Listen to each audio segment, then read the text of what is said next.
Okay, you guys, Faith Hunter, I've known for about a decade. She's an amazing author. Amazing, probably one of the most well-known female fantasy authors out there. She's been bestseller. Jane Yellow Rock, Skin Changer, Urban Fantasy series is her big series, but she has multiple series of books. You can find her in any bookstore. But let's welcome Faith Hunter in. Exciting stuff, huh? Hey, Faith. Hi there. Hey, how are you doing? What we got going on? We're about to introduce Andrew in, but we wanted to bring you in. Okay. So am I live? Intro of about you, Jane Yellow Rock, and some of the accolades you've garnered. But it's beautiful to actually have this conversation with you, because me and you have been chatting for almost a decade in like Facebook text. Yeah. This is the first time you and I are actually speaking. Yes. Like real people. like grown-ups, you know? Yeah, like actual voices and faces and stuff like that. And I know you have a huge following, so I'm sure some of them will join us or watch this. Well, I do want you to know that live video still shows interrupted on my end. I don't know if that's the case.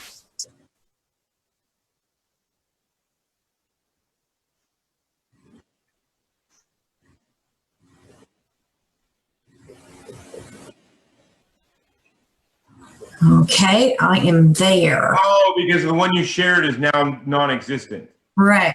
I'm hunting again. It closed and restarted. So you'd have to, it's a new link now. You have to go and do the same thing you did before to get it going. But while she's doing that, though, let's bring in Andrew Anderson, who's another guy I've known probably for almost a decade. He's an East Coast wrestling legend. He's all hooked up with legends you know of. Greg the Hammer Valentine and all those guys. And he's also an actor. He's been on Gotham. He's an East Coast wrestling legend. He's all hooked up. Okay, yeah, Faith, turn the volume down, or whoever has the volume. Valentine and all those guys. And he's also an actor. He's been on Gotham. He's an East Coast wrestling legend. On that page. Okay, yeah, Faith, turn the volume down, or whoever has the volume. Valentine and all those guys. And he's also an actor. There, sorry. It's all right. We'll get this down. It's I was trying to share it at one of my journey. It's okay. But last time I made the mistake of trying to talk through, because that happened last time, and trying to talk through it, and then you couldn't hear what I'm saying. So this time I learned the lesson. I just kind of stopped, and then until we fix it. So anyway, guys, give a big hand for Andrew Anderson. Amazing guy. Mark, let's bring him in. Hello. Andrew. How are you? Good, buddy. How are you? Great. Yeah, awesome. Okay, now everybody's joined the party. It's a beautiful thing. Excellent. We got Faith and we got Andrew. Now, I want to go ahead, Andrew. Hi, Faith. How are you? I'm doing great. How are you? Okay, you guys, I want to jump right into this because we've had a couple hiccups and I want to get the show going. I'm going to start with Faith.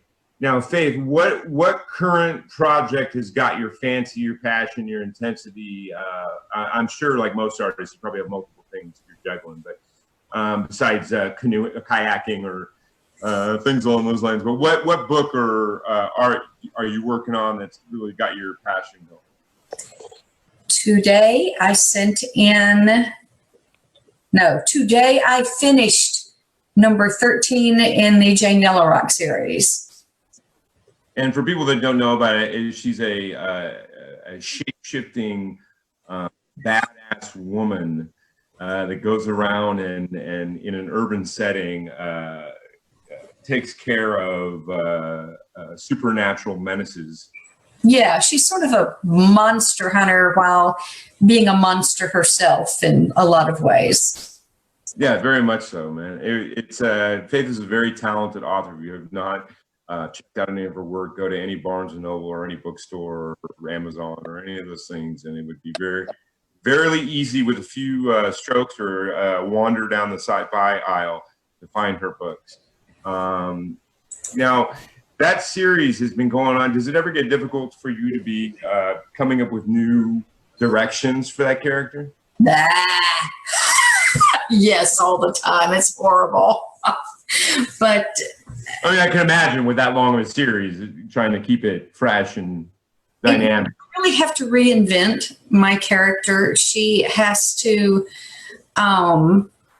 pay the price of using her own gifts and using her paranormal abilities and trying to grow through the traumas of her own past. So she changes a lot through this series. She's a very heavily developed character. And at the end of the last book, which was Dark Queen, she was paying possibly the ultimate price for using her own magic, and that overuse had destroyed her, had damaged her DNA, and she had cancer.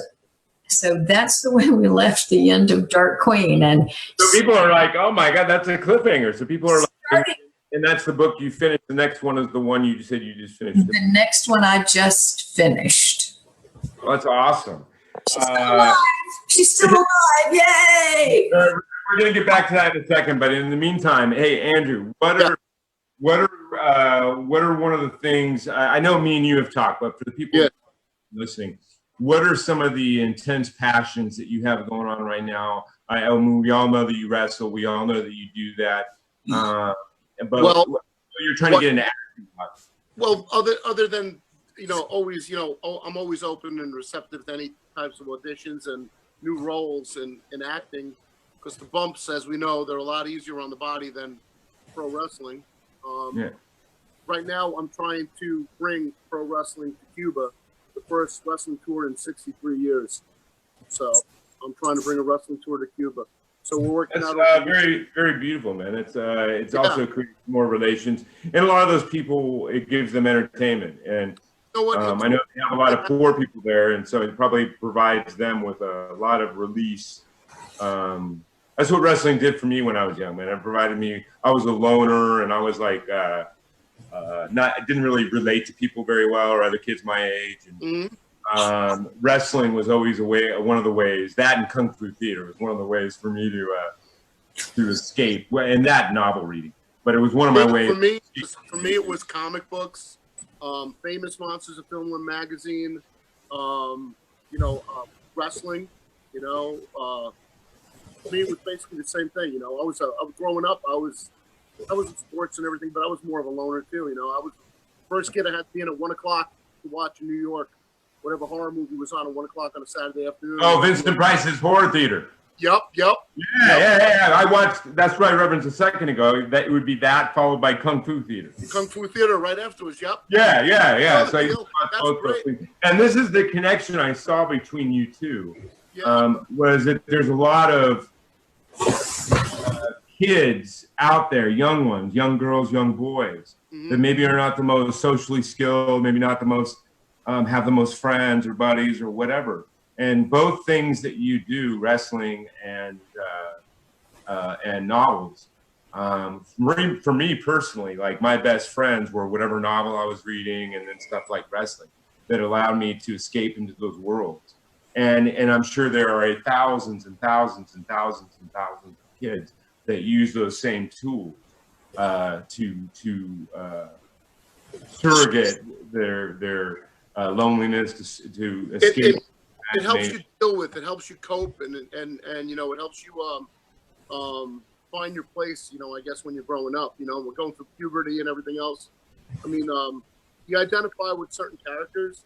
You identify with certain situations of characters in the storylines. I mean, Faith, you were talking about your character's use of magic, and I always remember reading in all the Doctor Strange comic books and graphic novels. Oh yeah. Magic always comes at a price. You know what I'm saying? So Right. It's like use of that power always. You have to compensate one for another, right? Yeah, it has to come with a price. It has to be, otherwise it's just Superman without, what was that little green stone that he always had? Without kryptonite. Yeah, Superman without his kryptonite, and that's nothing. It's got to be difficult. It's got to be painful. Otherwise, a dynamic of struggle. right, your There's no character has to struggle. Otherwise, you have no empathy for the character. Yeah, Right. exactly. Well, that's what made me a Marvel fan, because the Marvel characters that Stan Lee created, R.I.P. Stan Lee. Yeah. were a lot more human than, you know. They suffered. And yeah, and they were a lot more human, and they were people. I mean, you had godly powers, especially back in the day. Yeah, back in the day, and he would deal with subject matter that DC wouldn't normally deal with. He would deal with like, the whole mutant and discrimination and all this other.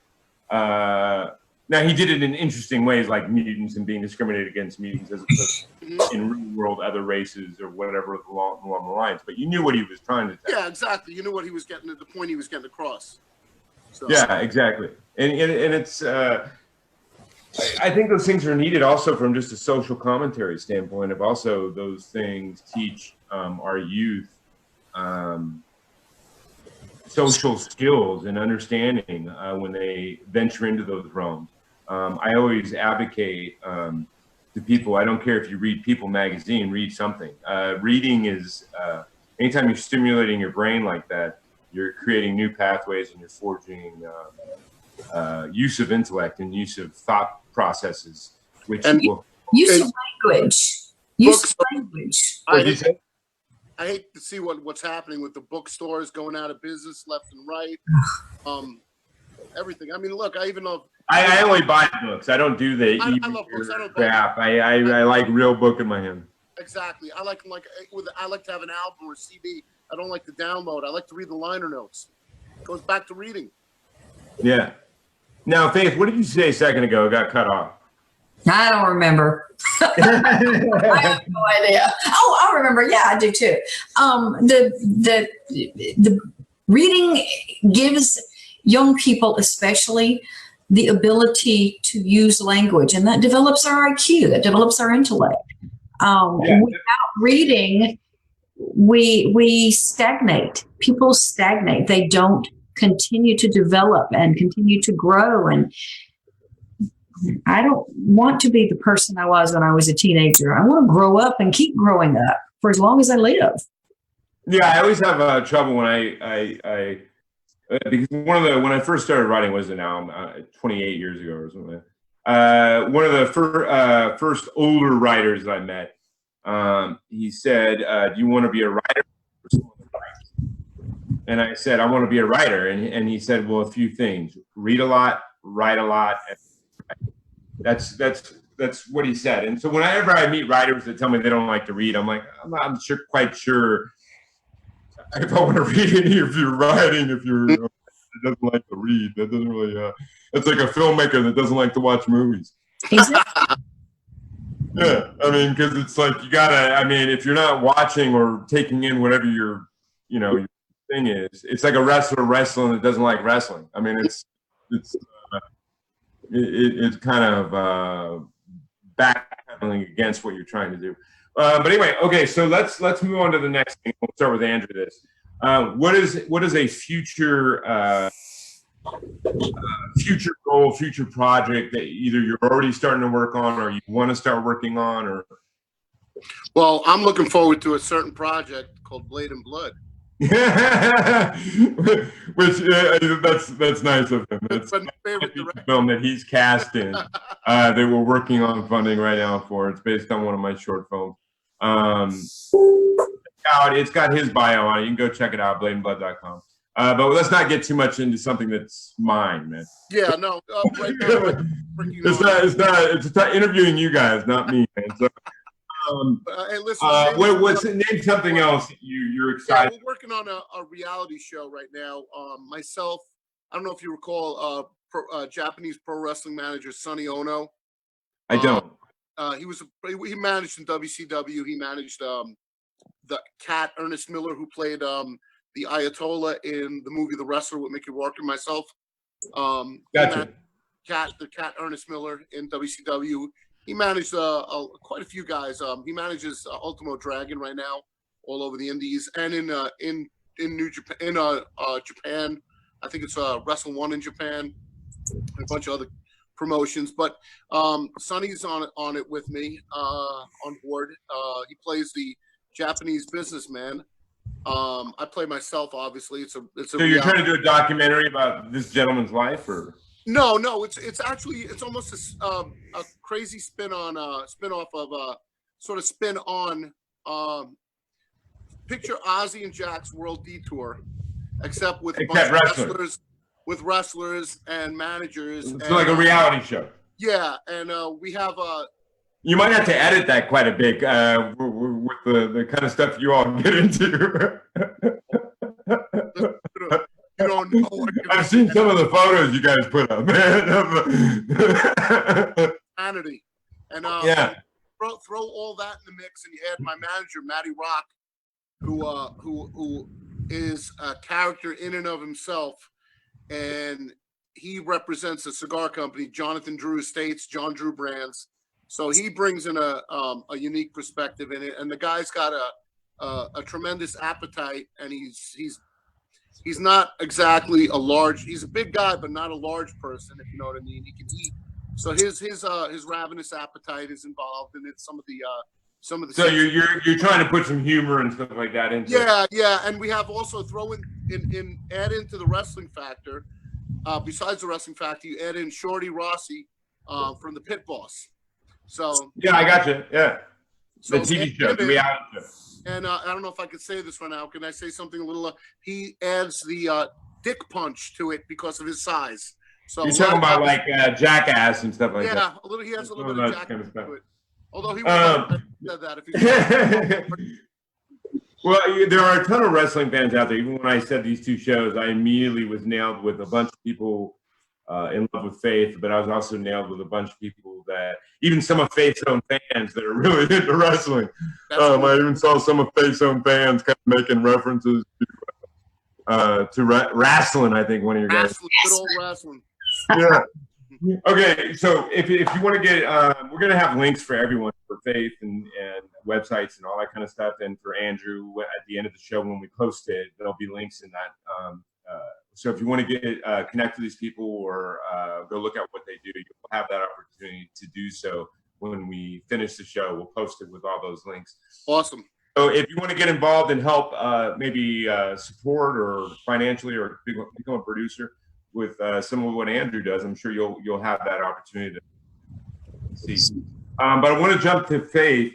Yeah, the same thing to you, Faith. What is some future project either you're already working on or something you're excited about that you're ready to start working on? Well, Circle of the Moon will be out in late February, so I'm excited about that. That's the release of the 4th Soulwood novel. Then Can you give a short premise on that series? Say again? Can you give a short premise on that series?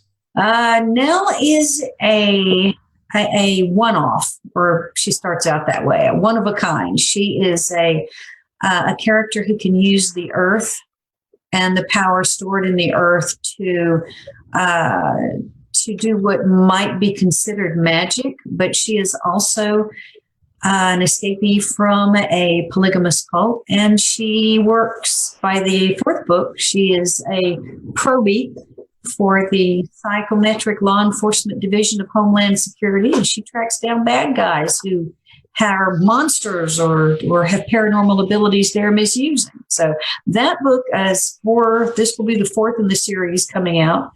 So an elemental mage with Earth. Yes, with Earth, magic with Earth, but also paranormal crime. She's a paranormal crime fighter. Good, and I like how the whole the intricacies of from a polygamist quality. You're adding into the sexuality a little bit into the concept of the series, or at least the idea of whether you agree with it or not of the whole. Well, she's an escapee. She's an escapee from that cult. She does not agree with that lifestyle because she's seen it from the inside and escaped when she was 12 and was about. You're dealing with abuse. But you're tackling some heavy issues along with the fighting and action and all. Right. There should always be social issues tied into it. Otherwise, you don't have any immediacy. The reader doesn't feel like it could be them. And that's what's really important in reading a novel. You want to be so deeply sucked into that story that everything around you fades. And the only way that works is to make it immediate, deeply emotionally immediate for the reader. And yeah, I think that's why a dwarf a big giant fat omnibus on dwarves, and I've never been able to get in, besides as minor support characters in other novels I've loved. And it kind of ties into what you're saying. I've always had trouble when trying to read books that are all about dwarves, because dwarves are non-emotional, always portrayed as very stoic and they work great as support cast. Yeah.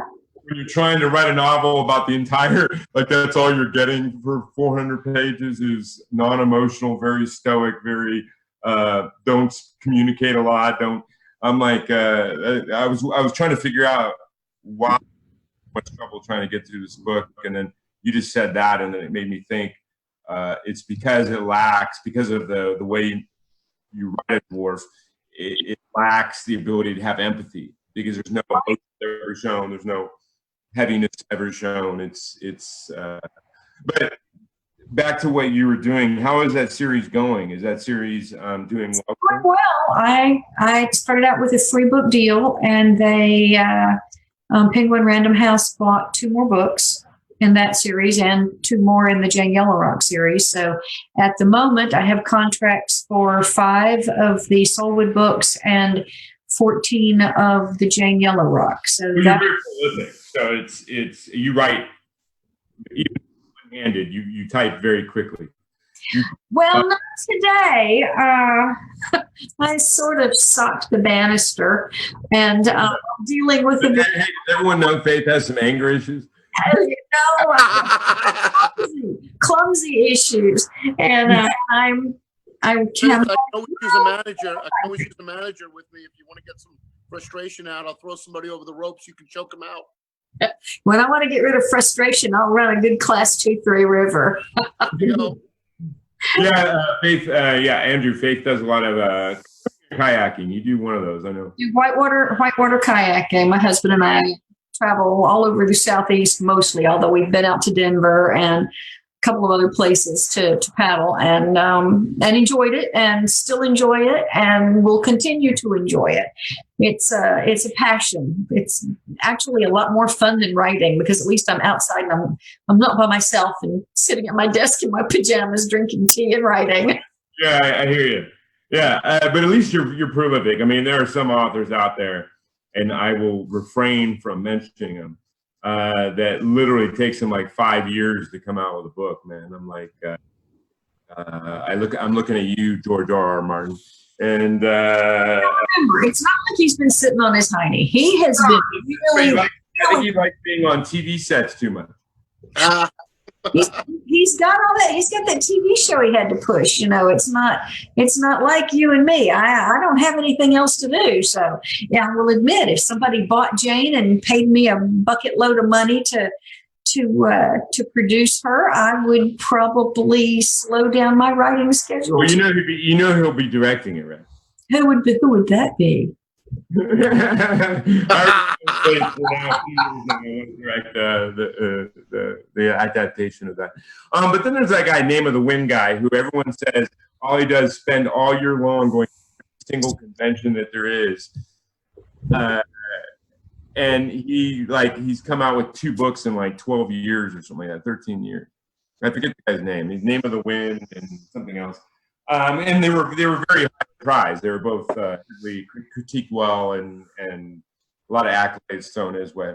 But then there's some people that,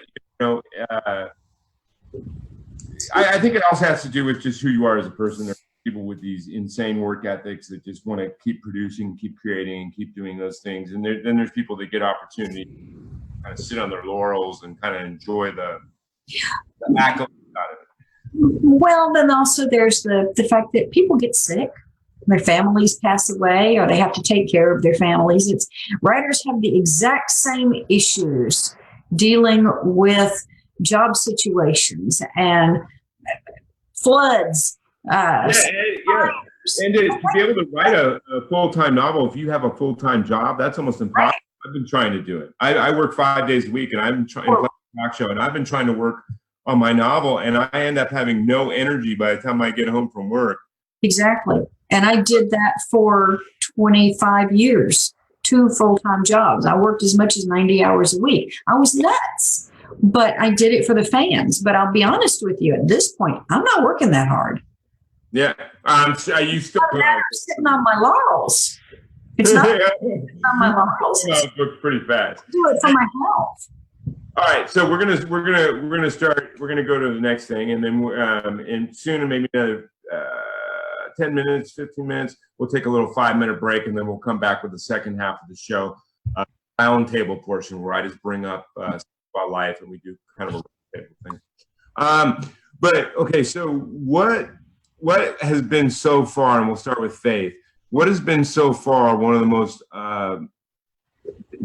moments as far as your art experiences that you've had, as far as maybe interaction between you and fans? I'm not quite sure what you're asking. Are you asking the things that affected me the most, or the one of the more memorable experiences you've had? Because I mean, you have a crap ton of fans. I mean, you have a very insane. Don't they show up at conventions and like dressed as your characters? They do, yes, and that's always a lot of fun. I think the most important thing is that my fans treat me as a friend. They, wherever I go, if they need a hug, they can get a hug. If they need somebody to hold their hand, they can have someone hold their hand. So you give them access. You give them access to. I give them access. Yeah. Now I've had problems with that. I've had the rare stalker and the rare difficult person to deal with, but 99.9% of my fans are the best people in the world. And I make it a point to make myself available to them. And they respect my private time. They respect my saying I have to go put my feet up because they hurt. They bring me treats. Oh my gosh, they bring me tea stuff. You have no idea. Everybody knows I drink tea. All my fans know I drink tea. Can't drink coffee anymore. So I get met at conferences with like bags of new teas to try, and there's always a teacup somewhere from somebody.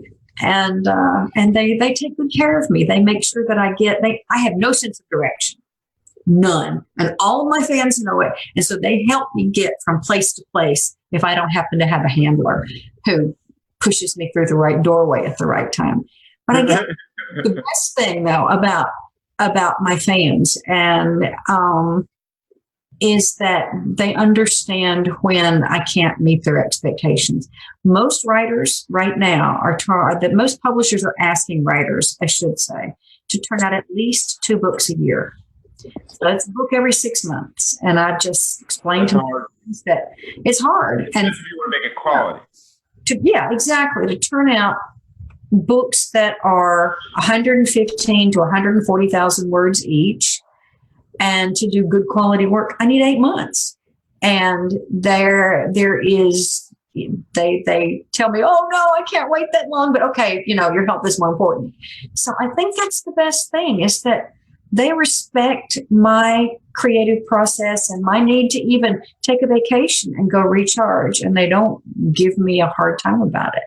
I think I have the very best fans in the world. I really. We're going to touch on this in the roundtable. Something you just said is I have a question planned in the roundtable, and it's going to kind of touch upon that, and we'll get back at that point. But Andrew, now the question to you: what is one of your more memorable or your experiences with your fans? Or I know you have that whole. Wow, you have no idea. You have no idea. People pay him to actually do his little wrestling slap on their bare chest. It's like living the last 25 years on and off as a rock star sometimes, So, but the fans have always been great, man. I got to tell you, I'm going to be the first one to tell you, there would be no Andrew Anderson, the reinforcer, if it wasn't for the fans. For a guy that never worked for the WWE, WWF, to have the success that I have and have been able to maintain it for almost 25 years, it's all due to the fans. A lot of fans, some fans have become some of my best friends. I got to tell you, they have really become that. When the shit hits the fan, those fans are there to back you up. You have the fair weather ones, the ones that when that still, like to, don't realize that art and life are two different things. I mean, the ones that, if I turn heel, bad guy, they really hate me. Then you got the guys that understand it's all the work, and they appreciate you for what you do. And the ones that'll come up you at the shows, they'll spit at you and throw things at you. And then 10 minutes later, at the end of the match, man, that was a great match.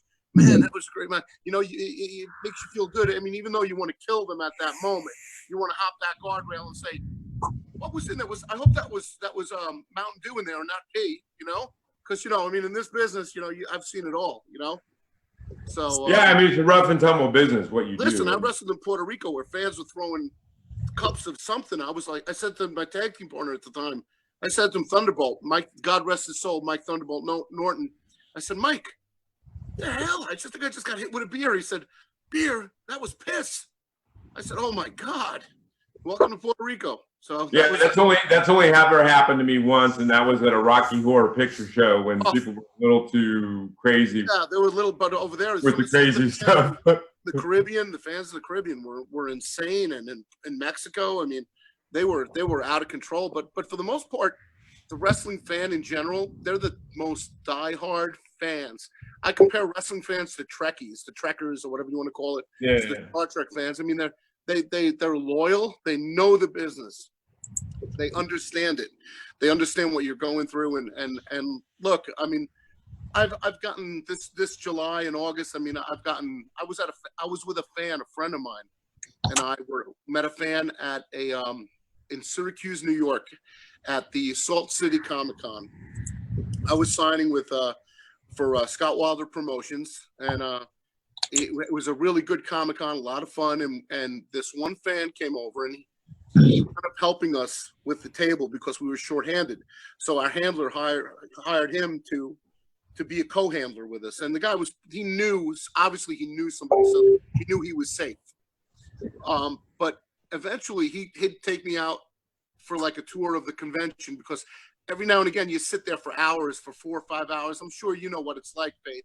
You sit there for 4 or 5 hours signing books, and at a Comic-Con or a book show or book signing and a conference, and you can't really you don't get a chance to be a human being.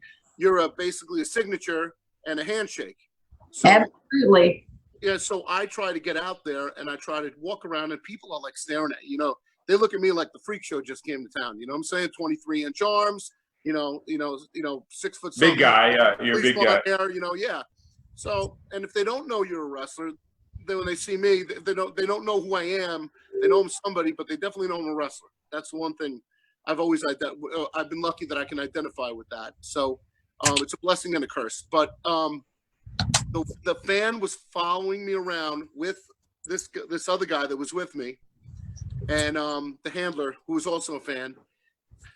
I wound up a week later in the mail. Everything I looked at and said, I like this, I want this, oh, this is overpriced, I'm not paying this for that. And everything wound up being sent to my house from this fan. And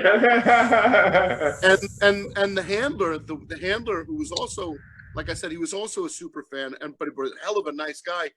He wound up sending me this T-shirt that somebody walked by, and I just said, "Man, that's a great T-shirt. Where did you get it?"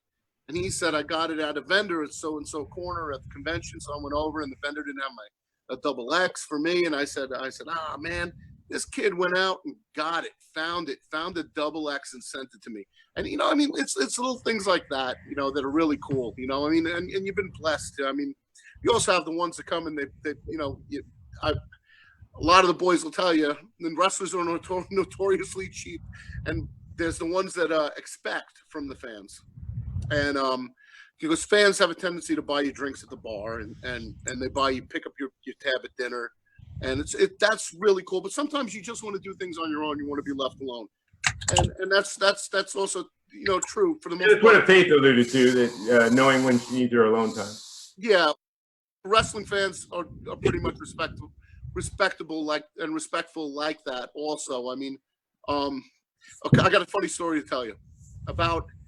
I was in Detroit in March, and this little guy was pestering the shit out of me, and I'm saying to myself, oh man, who is this dude? That guy, he looks familiar, but I seen him around at shows. I'm thinking he's a fan, and I'm saying, man, he's annoying the crap out of me. And I look over, and Jerry Saggs from the Nasty Boys and Ricky Steamboat is sitting there, and there's a camera, and a guy behind him with a camera filming our private conversations, and we're like, who the hell is this guy? And so we get a little altercation with the camera guy to throw the camera out because we're talking behind the scenes stuff, and so they put the camera down, everything. It turns out that the guy who was behind me and, following me around and, buying me drinks and everything was David Arquette. David, yeah, the Arquette. Yeah, David Arquette, Arquette. He's actually wrestling again now. He's getting in the ring and wrestling, and it was pretty cool. I mean, to actually, and then realize it was him. It was pretty freaking cool. You know what I'm saying? But his camera crew that were following around, the other wrestlers, a lot of the other wrestlers didn't find it amusing, but I found the whole thing rather pretty freaking funny. So yeah, that's awesome. The guy that's annoying you is actually an actor doing a reality show. Famous Yeah, that's awesome, you guys. Okay, so what we're gonna do is we're gonna take a little break, let my guests go get some drinks or go to the restroom or whatever, and then when we come back, you guys, we're gonna do what we do every time here on StormCrow, Dreamers Talking to Dreamers. We're going to I'm gonna bring up different subject stuff, just about what's going on in the world or life or whatever, and we're gonna do a little round table of getting everyone's thoughts on whatever it is I'm gonna bring up. So stay tuned, guys. Come back in 5 minutes, and we will be back. And love to you and Big Beauty, and it's awesome having these two wondrous, multi-talented guests with us here tonight. So we'll see you in 5. Back in a bit. See you in a little bit.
actually the first AD on Blade and Play. No kidding. Yeah. So, and his significant other will be our second AD. Awesome. So anyway, okay, are we ready, you guys? All right, are we back? Okay, guys. Hey, thanks you guys for rejoining us. I always try to give everybody a little 5-minute break in between me going over their projects and their lives and the round table, which is. I see. Say hello. No, look at that. Look at that cutie. Look at that cutie pie. Hey, puppy, say hello to everybody. Yeah. What a cutie. I'm a dog. I'm an animal. I like all Me animals. too, man. I don't think I would ever own a cat unless someone I have a cat. I was dating owned a cat. But because I'm more of a dog person. But me too. I'm a dog guy. yeah, I love all animals. Cats, but you know. Yeah, I've had a dog for like almost 20 years now. I mean, so I grew up with dogs. My grandmother always had like 5 of those little dachshunds, wiener dogs rolling around. Yeah, they're cute. They're cute. Okay, so all right, we're going to start with a softball one that I've done for every guest so far to kind of ease our way into the roundtable session, and we'll start with Faith on this. What in the last year, what movie have you seen that you love and why? Oh, honey, I haven't been to the movie theater. Has there been a movie you watched on TV or anything? Oh, actually, I haven't. I can't think of anything that I've seen in the last 2 years, movie-wise. Really? You haven't seen them, or you saw some, but you didn't think they were that great? I don't tend to watch movies. I don't tend to watch TV. But All right, what's a great book you read? normal, dude. I am not normal. None of us are normal, Faith. We wouldn't be skilled artists if we were normal. Yeah, well, I don't know that. Yeah, you're probably right. I don't know of any what I would call totally normal writers. We all have our weird quirks, but I haven't seen anything. The last thing I saw in a movie theater was Avatar.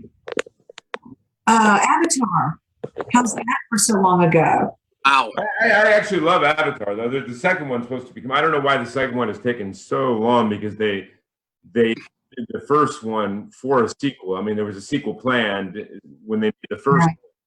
I have no understanding why it's taking Cameron like a decade to make it. It's not like the guy would have trouble getting funding. That movie made like a ton of money. Yeah. But the second one should be coming out, I think, in the next year and a half, probably.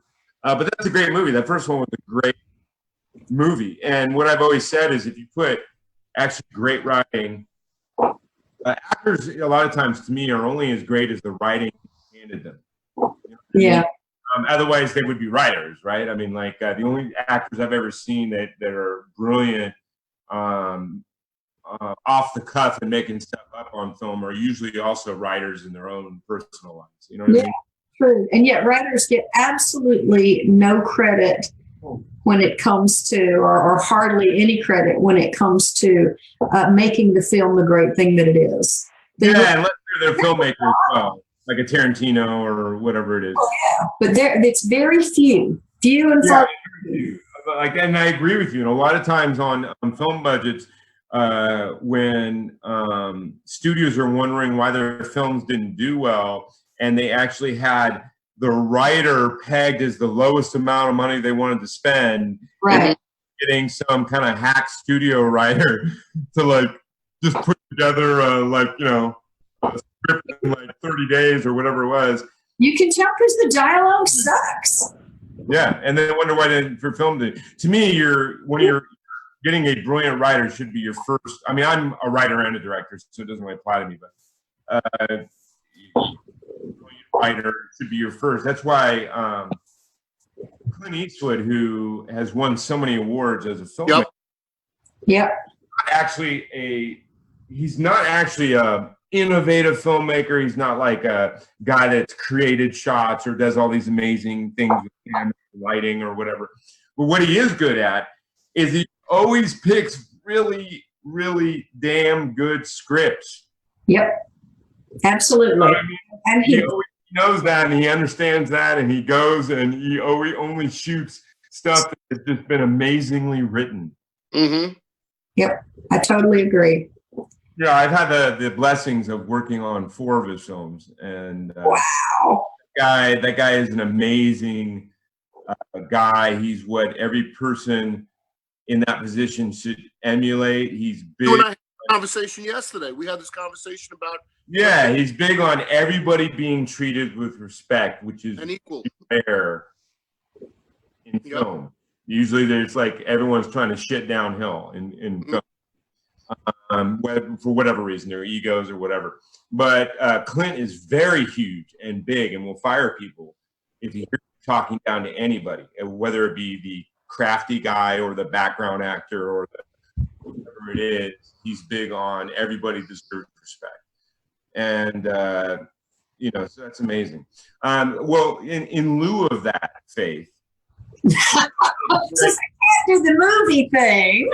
What is the great book you have read in the last year that you thought was great? I am currently reading the Cassie Palmer novels by Karen Chance.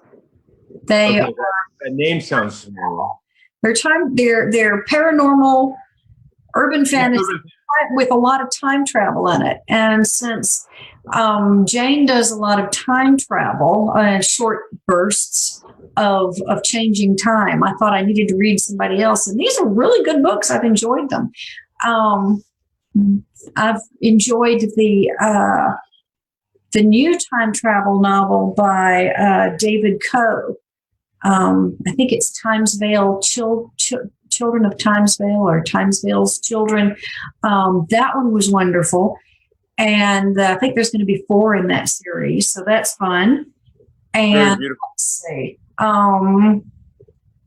That's all that's coming to mind at the moment. As you can see, I'm doing a little bit of time travel study. So when I read, it always has to do double duty. It has to do double duty with taking me away from what I'm currently working on so I can clear my head, and yet keeping me going in that same direction at the same time. So I tend to read in my genre, and I tend to read sort of fairly similar things that have been successful.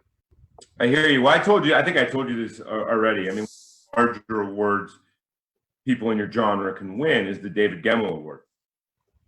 And I read all of his books as I came up, and and he was one of my all-time favorite writers because it's like just easy, chew it through books. You know what I mean? While still being having characters that are powerful and all that stuff. So what I've done, because I was so sad, I went to bookstores and you can't find him, you can't find Piers Anthony, you can't find like all these stalwarts that came before of writers.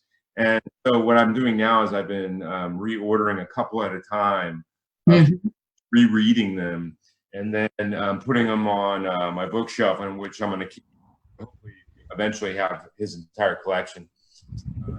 And it's my way of supporting him, because it always makes me sad when these guys that whole generations, or women that in whole new generations have not read yet, that very easily, they were huge when, I mean, they were like the kings and queens of writing during their time periods. You think that these publishers would repackage and remarket them, and you would make money on them, but they don't, and they tend to just start getting taken off shelves and drift off shelves. Well, that's the benefit, though, of the electronic market. People can find those books on the electronic market, on Amazon, on Barnes and Noble, and they can find who likes what. They get to have that wonderful, if you've read this, you might want to read this, or person who bought this also bought this, and it leads them down this. It can lead them down this wonderful road of finding the old masters. And gosh darn it, I still want to see them in bookstores. I do too, and I really do. And holding a book in my hand is wonderful. I mean, you read that. I know you have to have read that. Piers Anthony in the Zant series. Yep. I mean, and I went the other day. There's none on bookshelves. I was like, oh my lordy. Well, remember that bookstores have a limited amount of space, number one. And number two, book publishers buy shelf space. They pay for that shelf space in these big stores. Now, not very much in indies, but in these bigger stores, they're paying for the shelf space. So what they want is the one that is likely to be the next Piers Anthony. That's who they want to see on those shelves. No, and believe me, I advocate. I'm not a new writer. I'm Frank Trevor, but when I make it, I certainly want to be promoted, you know, Right. where I'm going as far as a filmmaker. So I get it, but I just think you don't want to lose out. You still got to pay homage, in my opinion, to the people that led the way. You know what I mean? So. I get that, and my introduction to my current genre was Anne Rice, and Yeah, I love Anne. Anne's great. Amazing. She's got new stuff now, and you couldn't find her on the shelves for a little while there. But she's back writing in the genre, and it's a delight to see it when she has a new novel out. So yeah, another one in that same kind of genre as her is Anne Bishop, who I liked as well. Oh, I adore her work. Yeah, the vampire, the original one. I forget the gems and stuff like that. The black. I just read. You're talking about a new book that I just read. Well, it's not a new book, but it's been out for about maybe two decades, maybe more. I just got turned on. I read a few months ago Brian Lumley's Necroscope series. I started reading that. I'm not familiar, but is that fantasy or is that Andrew? Hello? Can you? Oh yeah. What did you drop It's the a phone? vampire. It's a vampires. It's about vampire. Okay, cool. So it's in the line of Rice and Yeah, Bishop. it's a line of a guy who talks to the dead. A necroscope. He communicates with the dead, and he deals a lot with these powerful vampires in Transylvania, in Romania. And, Well, it sounds like a great series. You'll have to link me that name, and I'll have yeah, to check. I'll get you all the information. The stories are great. I mean, they were just great. Okay, yeah, great. Okay, so Andrew, though, since I know you do watch movies, what is a great movie you've seen in the last year that? In the last month, I'm going to give you something. Okay. Now, since you presented that question, I was moving around in the background of here because I got my props out for this one. When I was a little boy, Andrew loves his props and his collection. When I was a little boy, JD, All right. I was going. That's the only reason Andrew agreed to be in my feature film that we're going to shoot next year was because I'm doing collectible action figures, and he wanted a collectible action figure of myself. Oh, cool. Yeah. All right, go ahead, Andrew. If you look behind me, you have a whole wall unit full of it. So, but when I was a little boy in my father's house, my mom was an avid reader. I found a book by an author called Jonathan Belair's. He had a series on his called it was just Jonathan Belair novels, but he had this book called The House with the Clock in Its Walls. And It sounds familiar somehow. Is that a movie? I gave this to my 13-year-old daughter, and I just saw it in the movies with Jack Black. And oh, okay, yeah. That is, I love Jack Black, but I wasn't sure about that movie. I couldn't quite tell what the heck they were trying to do with it. It was amazing. It was amazing. It was an amazing movie. It was a little bit of Harry Potter. It had that Harry Potter feel to it with about magicians and stuff, and it was really cool. It was about a doomsday clock, and I'm not going to give you the whole novel. I'll have to check it out. I looked at it a couple times, but I just wasn't quite. I mean, I like Jack Black, but I wasn't quite sure. It was really good. It was really good. So, I'll check it out now. It was out there. I know are now going to check it out, as well as the books that Faith mentioned. The book, because that's the power of JD. I will send you the book. Okay. I will send you the book. All right. Okay, so here's a bit tougher one. Okay. I read an article a couple days ago, and it was kind of an article about the economy in the last like 3 or 4 decades, and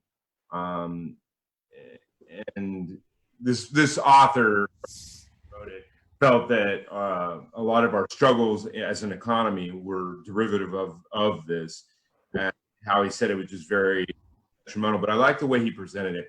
So what he said was, he started off with greed by itself can be healthy. Like a certain amount of greed is healthy. It's us wanting more, so therefore it leads to progressing and to getting things accomplished. And all of those things. But greed by itself is not by itself a bad thing, because it can be productive. It can inspire people because they want more to get more done and reproductive society. It can be very stimulating. I mean, but he said what's happened in the last 3 decades, and he gave a lot of reasons for such, corpus forming and all of those things. But what he said is now it's become this uber greed. It's beyond healthy. That the pricing is no longer based on free market. It's no longer based on what people can afford. It's based on how high they own monopolies, how high they can keep pushing the price till their profit margins start dropping. And he said, and he tied it in with a lot of issue when they started doing this bonus CEO dietum. You know what I mean? Of like bringing in people and telling them, hey, you're only contracted for 2 or 3 years to run this company, but if you do this and get it, our profit margins, you're going to get like millions of dollars in bonuses. And then that becoming the archetype for our world of how you run it.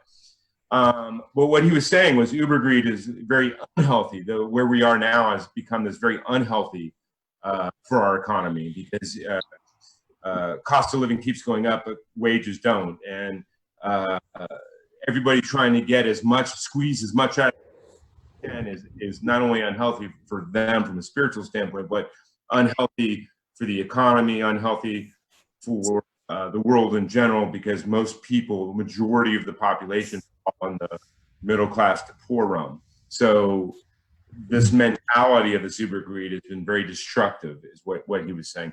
But anyway, my thing is what is your thoughts on that in society, like greed and uber greed, or where you think it's at right now? You want me to start? We'll start with Andrew, since we started with Faith in the last one. Okay. I think he's right when he says greed in and of itself is okay, because it stimulates an economy. It'll start. It can be very productive as far as competitive. It leads to competition, which leads to basically, Innovation and stuff. Innovation and getting products made, getting distribution and everything else of products. But uber greed, it's spun out of control. I mean, and I hate to use it as I think one of the biggest, I would say one of the best personal examples of uber greed that I could see would be, and I do like the guy. Gene Simmons is uber greed right there. I mean, it's just, look, the guy's a genius, but it is a little ridiculous now. I mean, everything that's being done with what he's doing in general, the whole Kiss thing and the final tour and everything like that. I mean, all that stuff. I mean, I'm just throwing it out as a comparison. The guy will, sell a casket, sell this, sell that. I mean, it's good to make your money and to showcase your product, but the guy is willing to just sacrifice. Yeah, because I think what you do is you lose empathy and compassion. Yeah, you know what I mean? When he did, and you're in the consumer and wanting to treat them right, and it loses its novelty. Yeah, it loses its novelty down the road. I think it loses its own. Yeah, it's very short term planning. It's not healthy long term. This brand on it, how many things that at least nothing special about it. Well, that's only as far as branding goes. I mean, then you have, the whole downloading and stuff like that. The whole downloading issue of all music and everything like that. I mean, people were upset with it for the longest time, saying it was greed on behalf of the companies, but and that the artists themselves were now suffering. And I agree with that too, because the music industry and the film industry, the book industry, they're all not the same anymore. Record stores are out of business. Bookstores are going out of business. The mom and pop bookstores are non-existent. If you're lucky, in Manhattan, in the Village, you can find used bookstores and places like that are still around. I mean, libraries. I hate to say that libraries even are becoming a thing of the past. You can't find comic book stores. I'm a big advocate of comic books. Comic book stores are gone. I mean, would you consider this? Because I consider this part of it. I mean, part of the situation. It is, because what it is you're basically, they're cutting away all ties to anything that's not uber profitable. Exactly. Uber profitable. It's kind of like the thing with what is it, Borders. Okay, so Borders books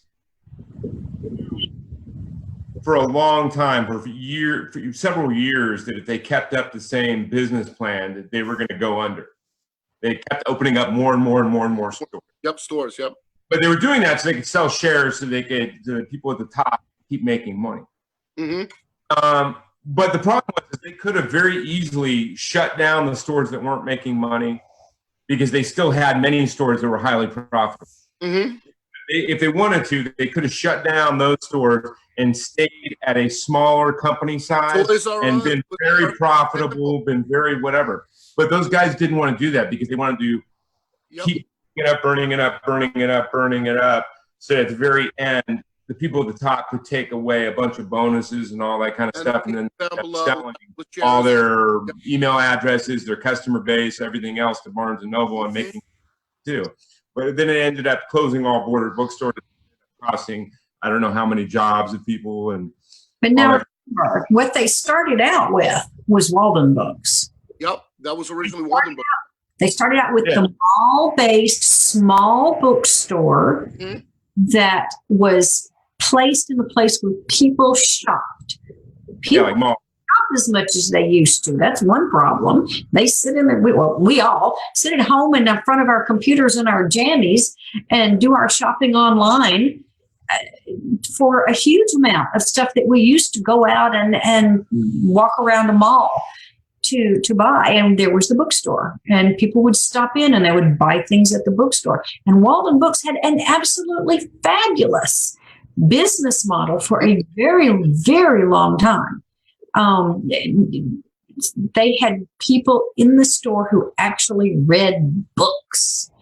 That doesn't happen anymore, even in the existing remaining chains. They don't have people in there who read books. They have people who know how to stock books, and then have people who know where the kitsch is located. Hey, help me find coloring books, or help me find magazines, which are all great. But then they start doing things like help me find, I don't know, crayons and some little gift to give my nephew for graduation, and tie clips and things that didn't have anything to do with books. And that's when I honestly think that is when reading began to go downhill. This is when we lost the mall-based bookstores, because what did they have to do? They had to become Borders. Yep. And there you're right. It takes you straight back to the greeds. I totally agree. Toys R Us, perfect example. Yep. They go ahead.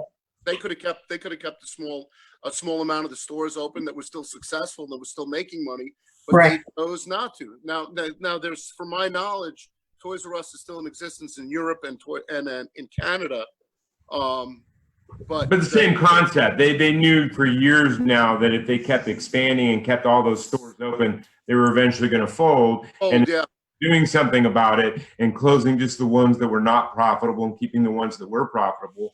But that's not how corporations work anymore, man. They want to just keep their shares coming up and their money. The profits rolling in and screw the little guy in the process, and screw the minor shareholders, But I want to hear from Faith again more on this. Don't you think, or what are your thoughts on uber greed and its connection to kind of disintegrating compassion and empathy for your fellow human beings? Well, once upon a time, it was, as a writer, I have to stand on a fence. I have to be able to see both sides of an argument in order to make my characters' travails and conflict work. So, talking about uber greed, you can take it back into the history where business owners had a mill or a mine or whatever in a small town, and their job was to be profitable and have employees that would then contribute to the town and keep the town alive. Uber greed started then, though, because these mill owners and the mine owners, they would own this company store, and they would own the houses that the miners would rent, and that every aspect of their life, the employees' lives, was tied in with these owners. And that's where the need for unions came in. So if we're going to go back and look at Uber greed, we have to take it all the way back to the fact that this was started a long time ago. But then it restarted, I think, when the union busting happened. When the union busting happened, and then yes, when the union busting happened, and our companies were no longer small town companies, but nationwide companies, big honking companies that were everywhere and too big to fail. And that's where we got all of our, I think that's where the Uber greed went, it skyrocketed, was when our companies became national companies instead of smaller companies. Toys R Us had to have stockholders. Borders had to have stockholders. It wasn't the small town companies anymore making a decent middle class living on their businesses. It was, you know what you're reminding me of? What? That reminds me of Frank Capra's "It's a Wonderful Life." Mr. Potter. Yeah. Yeah, the old guy that like wants to buy everything. Bought everything, and just everything with the shareholders and nothing for the people themselves, who are no longer the shareholders. Yeah. Yeah. So, but to me, though, as a society, you start destroying. The only thing about a trickle-down theory to me that was true is whatever attributes or personality traits your leaders show tend to trickle down into the demeanors of the people at the bottom. So as people, all they see above them is this uber greed, get mine, and screw everybody else. You start having major parts of the population go, okay, fine, I'm going to do the same thing. I'm going to go get mine. Where's mine? Show me the money. Exactly. Yeah, and then you stop losing empathy for your fellow person, because then everybody starts just looking like either you're a paycheck to me or you're hindering me from getting a paycheck. Yep. I don't know. But, that's a great topic, but we're going to move on to something else, because I don't want to, we could spend a long time conversing about that. So let me hit with this, and then we're going to go to a closing statement. Sorry, I'm getting distracted. Someone's outside my apartment, and Lola's getting in defense mode in my ear over here. She's like doing the low growl. Anyway, okay, so where do you envision technology going as far as art and stuff like that in the near future? It seems like just a blink ago that there was no such thing as internet. It just seems like a blink ago that there was no such thing as these little cell phones that we hold in like the palm of our hand. So in correlation to art, where do you think you see technology even in the next 15 years going? Wow. We'll start with Faith, because the last one. That's something that writers have to look at a lot, because where technology is going is what will keep our books immediate. The reader can pick up a novel and tell immediately if the character has a BlackBerry or a flip phone that this was written 10, 15 years ago, and it's lost immediacy. It doesn't fit into today's world and today's technology. So I don't know that tech will change our art in the terms of of what we do for entertainment, but I do think that tech is going to change the way we view what we read. And I think it's going to be really exciting. There's a whole lot of stuff in physics that are going to trickle down and make our lives different. It's going to be fascinating if we survive the next 10 or 15, 20 years of climate change and mass migrations, and it's going to be interesting. It's going to be fun, maybe, we hope. Yeah. Well, I think it's done wonders for small-time independent artists, whether it be novels or whether it be filmmakers or whether it be musicians or whatever. Self-published writers. I've got lots of friends who are strictly self-published now and are making a decent living at it. And I think we're going to see a whole lot more of that in the future. But Yeah, and there are authors that are published, but they only got known because they self-published and those books did well. That Sullivan guy is like that, I think. The fantasy author, Sullivan, he had 3 self-published books he did.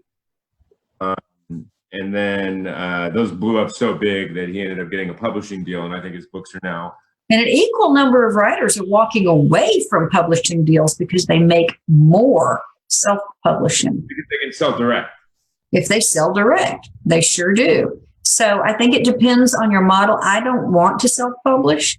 I would find it exhausting to add all of that work into my life, and I just don't want to do that. But a lot of writers want to, and I applaud their efforts and read some self-published books and enjoy them. So I think we're going to see a lot more of it.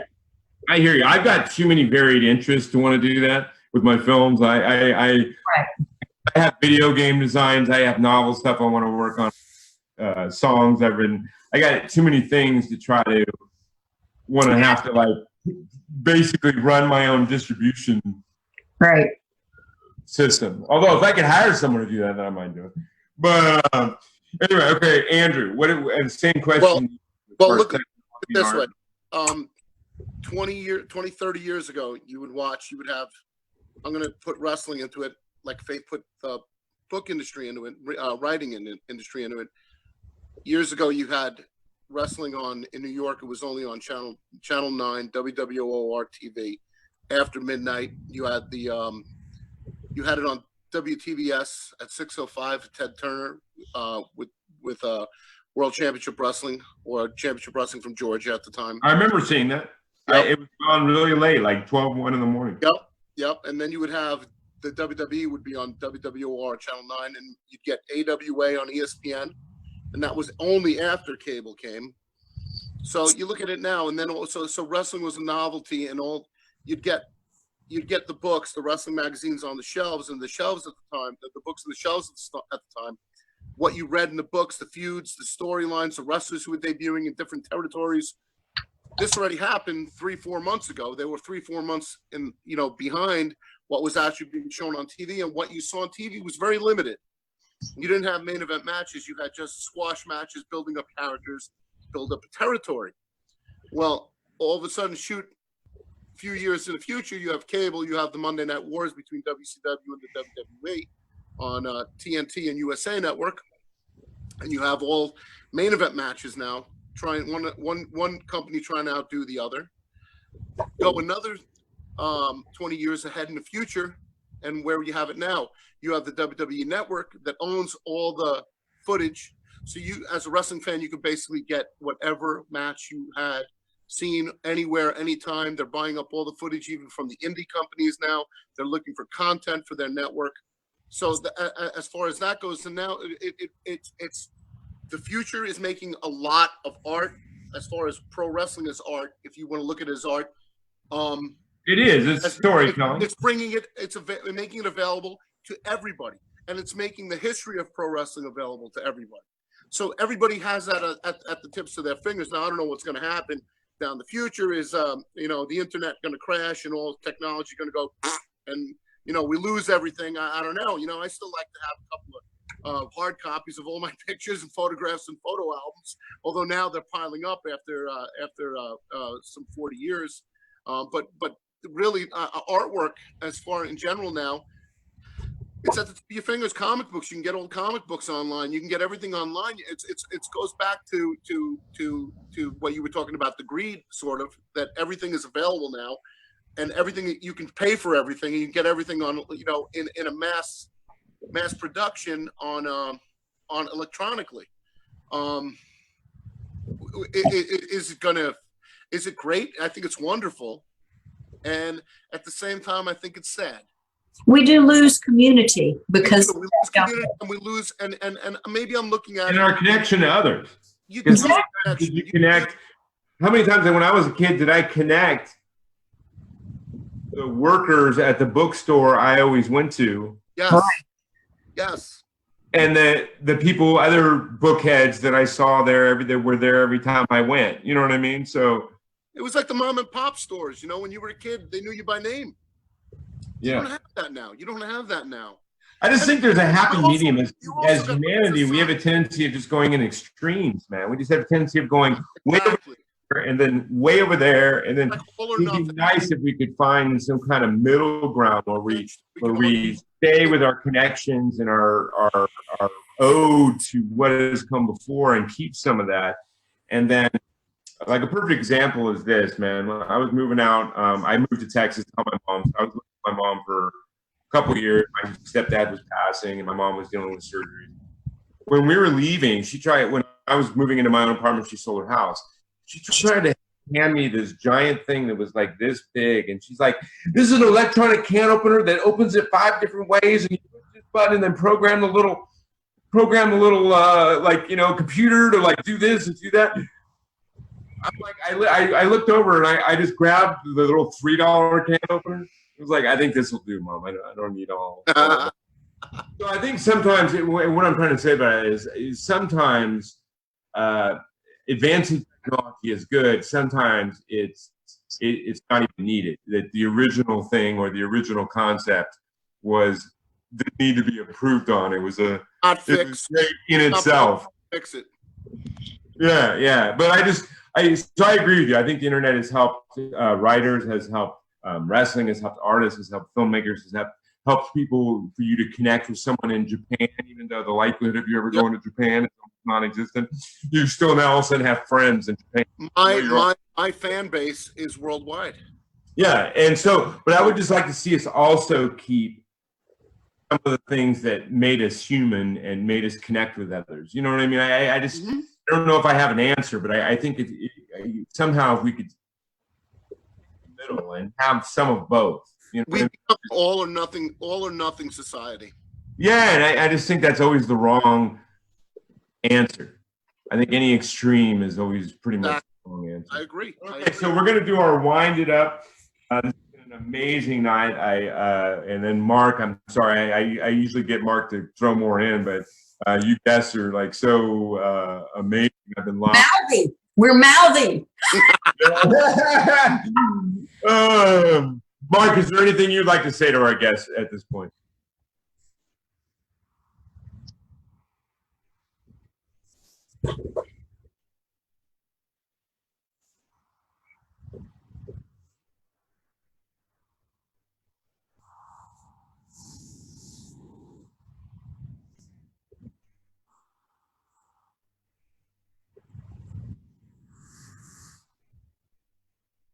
And that'll be our closing statement. So we'll go one at a time. So we'll start with Andrew and then we'll end with Faye. So advice for Andrew, what advice would you give to a young man or woman that wrestling was their dream and wrestling was their aspiration?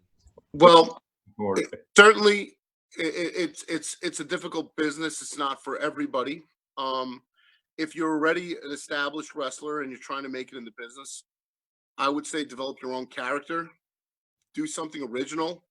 I'm an advocate for gimmicks now. Like, you know, from what I remember of my generation, it was always gimmicky, family friendly. It's become so R-rated to some cases triple X rated.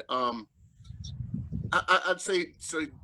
Develop a gimmick, a character, something that's over the top, something that's silly, funny, exciting, scary. I mean, it's sky's the limit. But remember, pro wrestling is suspension of belief. So it's never meant to be taken totally seriously, even though we do take it seriously. I do take my profession seriously. And for the people who are already active pro wrestlers and want to know, what can I do different? For the younger guys, I tell the younger guys in the business now, and I'm dead serious when I say it, grab a hold. Don't do all the flippy floppy stuff. The athleticism of today's wrestlers are tremendous, but they lose something in the translation that my generation and the generations that came before me, that they had the facial expressions, the character. We would build a crowd. I remember Greg the Hammer Valentine would say to me, my dad, his dad, Johnny Valentine, would say to him, you know, grab a hold. Greg taught me to grab a hold, and I teach the younger guys to grab a hold. When you have somebody to hold, you can build up that emotion, that anticipation, and then you could bring it down. I remember they used to say that one guy would hold another wrestler in the hold for 10, 15 minutes till the crowd was almost dead silent, and then all of a sudden, when that wrestler started to make a comeback, when he started to make that comeback, you had that crowd behind you. Well, it's the acting side of it, the storytelling side of it. They've lost a lot of the got lost in translation. The emotional connection you had with the fans. As a bad guy, you lose that translation. I think the closest the WWE has right now to a bad guy with the fans is Brock Lesnar, because they know he's legit, they know he's scary, and they know if he wanted to, he could probably kill half the roster. I thought Rowdy Roddy and Macho probably the two of the best. Oh, they were the best at that. Yeah, Ric Flair, you couldn't beat them. Greg, you know, the Brutus Beefcakes, they were all awesome. They Hogan, you know, the Bushwhacker. Hey, even at work with some of these young bucks, I tell them, hey, be careful, man, or you're going to get a Ric Flair chop. Woo! So yeah, a lot of it. That's what I tell the younger guys. My advice to them is to grab a hold. As far as the younger people that want to be wrestlers, I tell them. Well, most of the times I tell them doctor, lawyer, Indian chief, not to be politically incorrect, but I would say that old saying, be a doctor, lawyer, or Indian chief, do anything you want to do, but don't be a wrestler, because it's a very hard business to get into. But the most important thing, besides grab a hold, is for people who are already wrestling. But the one thing I will tell everybody, and I will tell everybody no matter what profession you're in, have a backup plan. Get a college education, go to school, get your education. Find something. I have a degree in business administration, a master's degree in business administration. I had a BA in marketing and management. So I've worked. I worked as a broker for quite a time. Well, I messed up then, man, because I only have a master's in street poetry. So I messed that one up. My whole backup plan is part of my main plan. So you know. Well, but I agree with you, man. It's always people. Although there's 1,000 roads to Damascus, and there's 1,000 to get something done. I'm going to say this about you, man. You're a go-getter. You're a poet. You're definitely a gentleman, man, and you're a class act. And I'm not kissing your ass because you're the director of the movie that I'm in. but you're. But no, funny. First of all, Andrew, I know you too well to think that you kiss anybody's ass, really. So, the reason me and you have connected is because you're always heartfelt. You're always honest and heartfelt, and you wear your heart on your sleeve, and you're always genuine. You know that. Yeah, you're always genuine, man. I think we've known each other, I don't know, probably like almost coming up on a decade, but yeah, you've always been genuine from day one. Even when these other guys are talking to you on Facebook and they're getting in their little characters and stuff like that, and they're getting their whatever the wrestling little character, come back at them with Andrew just being Andrew. Yeah, you're not being a character. That's for the show or whatever. You always very heartfelt and passionate and honest. Even when you're not conversing with me, but I'm watching you converse with others, and that's why I've always wanted to support you in whatever way I can, man. Because those kind of spirits are hard. I'm friends with Faith. It's why my circle, even though I know a ton of people, my circle is very small. Mine too. And the people I converse with on a regular basis, they're very few. And Faith and you are both in that grouping, and it's because you're both very genuine and real, and there's a sincerity about everything about, which to me is what I want in my life and who I want to deal with and who I want to support in whatever they're doing. Thank you. Right. Thank you. I'll get modeling in a second here when I end the show. Let's go to Faith and have you give advice to anyone, young lady or young man that has aspirations of being a novelist. If you could do anything else in the world and be happy, do it. If writing is the only thing that makes you happy, and put your butt in a chair and your fingers on the keyboard and write, and make yourself a schedule. Give yourself deadlines, just like you have a contract, and sit at your keyboard or stand every day you can possibly do it between your jobs, on your lunch break. Get up an hour early in the morning, stay up an hour late at night. Write. And when you're not writing, read. And when you're not reading and writing, be learning about the business of writing, because it changes all the time. And you can't pick up a book on the business of writing that was written 5 years ago and it make a whole lot of sense now. So you really have to be engaged and involved in the business aspect of it. Join a writing organization as a pre-published person, and talk with people who are writers. Go to conferences if you can. That's very beautiful, and it's very beautiful from both. I'm sure there's a lot of people that are either listening to this or will listen to it that will throughout the interview will pull a lot of inspiration. I want to thank both of you. You guys are both very beautiful spirits. I got a lot of love for both of you. I love you too, Mark. Not the same way though. But I got a lot of love for both of you, and I'm very happy that you were able to join me on this show. And once the show gets, it's only episodes. So once the show gets a lot bigger, I'll have you both back on. And what other mischief we've got into in the meantime.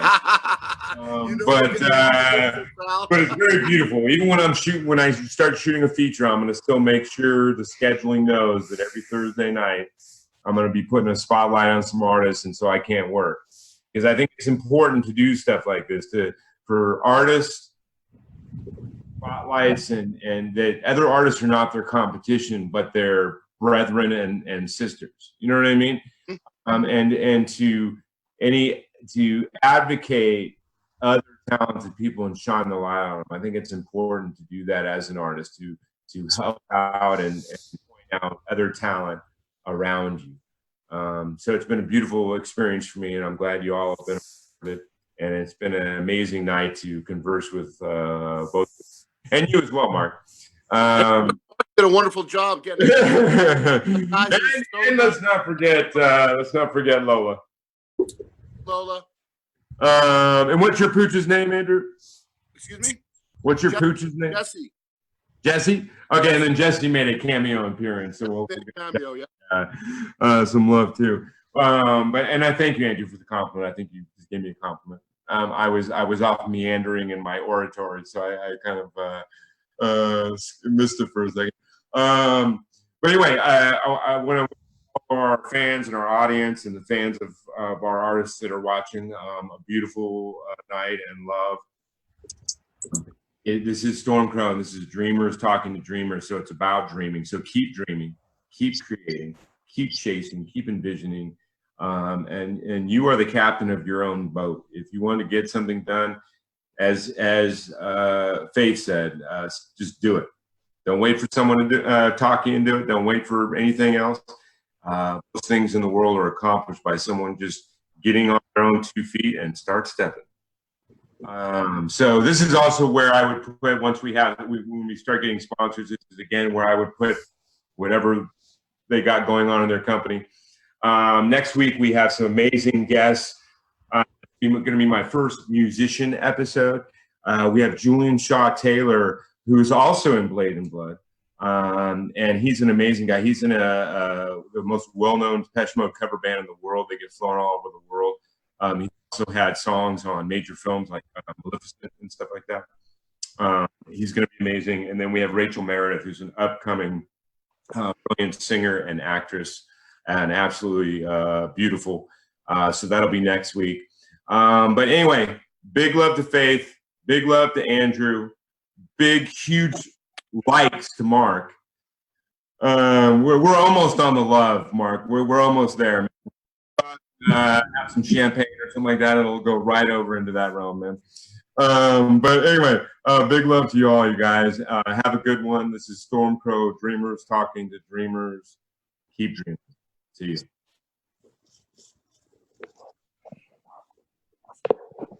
Okay, awesome, you guys. I love to you both. Okay, thanks for joining me. Thank you. It was fun. Yeah. Faith, when you get a chance, I'm going to email